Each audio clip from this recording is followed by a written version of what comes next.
Merci, Monsieur le ministre. La parole est à Monsieur Olivier Faure. Merci, Monsieur le Président. Monsieur le Premier ministre, le malaise est profond.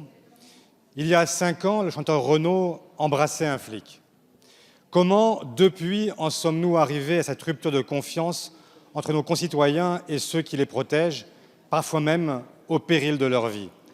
En janvier déjà, après le décès de Cédric Chouviat, votre gouvernement avait assuré revenir sur les modalités de contrôle. Puis, rien.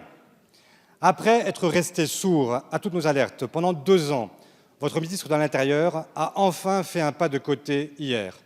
Insuffisant. Les clés d'étranglement ne seront plus enseignées, mais seront-elles interdites? Notre pays s'honorerait par ailleurs, après tant d'autres en Europe, à proscrire les LBD, les grenades mutilantes et le plaquage ventral à l'origine de trop nombreuses blessures irréversibles. La police n'est hélas pas épargnée par le poison du racisme. Lorsque les faits sont constatés, ils doivent être immédiatement et durement sanctionnés. Les contrôles d'identité permanents, conséquence absurde d'une politique du chiffre, ne peuvent plus être discriminatoires. La police républicaine doit être exemplaire. La transparence, enfin, doit être totale. L'IGPN et l'IGGN ne trouveront leur pleine crédibilité qu'en s'affranchissant de la tutelle du ministre de l'Intérieur. La légitimité de toute institution se fonde sur l'accord entre les valeurs, les buts et les comportements. C'est pourquoi je vous annonce que le groupe socialiste demandera une commission d'enquête parlementaire sur les violences policières. Elle devra prendre la dimension réelle du sujet et déboucher sur les mesures de nature à réconcilier les Français avec leur police. Les policiers et les gendarmes méritent notre respect, mais il n'y a pas d'ordre sans justice. Merci, chers collègues. La parole est à Monsieur Christophe Castaner, ministre de l'Intérieur. Merci, Monsieur le Président, Mesdames, Messieurs les députés, Monsieur le député Olivier Faure.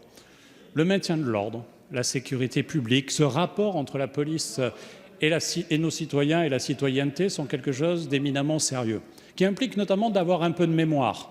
Vous évoquiez à l'instant le récépissé sur les contrôles d'identité. J'ai le souvenir que nous étions, il y a peu de temps, dans la même majorité au moment où cette majorité n'a pas souhaité mettre en place les récépissés d'identité. J'ai en tête aussi un certain nombre de faits qui mettent en cause ce que vous appelez le plaquage ventral. Et je serai donc le Premier ministre de l'Intérieur à avoir pris cette décision d'interdire, malgré la grogne que cela provoque, malgré les inquiétudes aussi pour nos forces de sécurité qui doivent avoir les moyens de continuer à intervenir sur le terrain, celui qui a interdit effectivement l'étranglement. Parce que c'est une pratique qui est très rare au niveau mondial et qui se pratique aujourd'hui encore.